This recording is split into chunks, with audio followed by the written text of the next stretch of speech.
مؤذن جب اذان دے کر اذان سے فارغ ہو جاتا ہے تو ہمیں چاہیے کہ اذان کے بعد والی دعا ہم ضرور پڑھ لیا کریں، کیونکہ اس کی بڑی فضیلت ہے۔ نبی علیہ الصلوۃ والسلام نے فرمایا کہ اذان کے بعد جب آدمی یہ دعا پڑھتا ہے تو قیامت کے دن میری شفاعت اس پر واجب ہو جائے گی، میں ضرور اس کی شفاعت کروں گا۔ اتنی بڑی فضیلت کو ہم ضائع کر دیتے ہیں۔ آج کل دیکھتے ہیں کہ کون دعا پڑھتا ہے۔ آج کل تو یہ رواج ہے کہ بس دعا کسی کو یاد ہوتی نہیں ہے، اذان ختم ہوتی ہے لا الہ الا اللہ محمد الرسول اللہ، وہ کلمہ طیبہ پڑھ لیتے ہیں۔ حدیث سے جو ثابت شدہ دعا ہے اس کو آدمی پڑھے اور اس کو یاد کرے، اگر نہیں آتی تو اس کو یاد کرے۔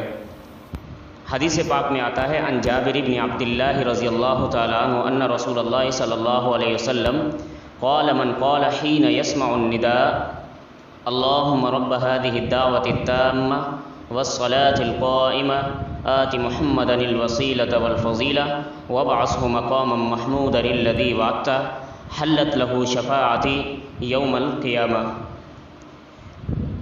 یہ حدیث صحیح بخاری جلد نمبر 1 صفحہ نمبر 86 پر موجود ہے، سنن ابی داؤد جلد نمبر 1 صفحہ نمبر 85 پر موجود ہے، اور جامع ترمذی جلد نمبر 1 صفحہ نمبر 51 پر یہ حدیث موجود ہے۔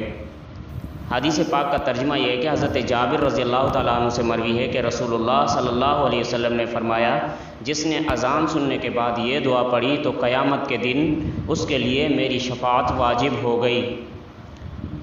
اتنی بڑی ہمیں سعادت نصیب ہو رہی ہے، لیکن اس وقت جو ہے نا ہم اس چیز سے غافل رہتے ہیں، شیطان ہمیں غافل کر دیتا ہے۔ اذان کے بعد ہمارا دھیان اس طرف جاتا ہی نہیں ہے، تو ہم کوشش کریں کہ جب اذان ختم ہو تو اس دعا کا اہتمام کریں۔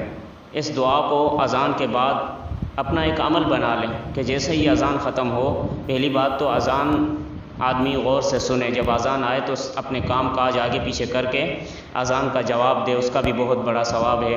اور اس کے بعد جب اذان ختم ہو جائے تو اس دعا کا اہتمام کرے۔ اتنی بڑی شفاعت نبی علیہ الصلوۃ والسلام کی ہمیں مل رہی ہے تو اس کو ضائع نہیں کرنا چاہیے۔ اور سنن کبریٰ بہقی وغیرہ میں انک لا تخلف المیعاد کے لفظ بھی آتے ہیں، یہ الفاظ قوی سند سے آئے ہیں۔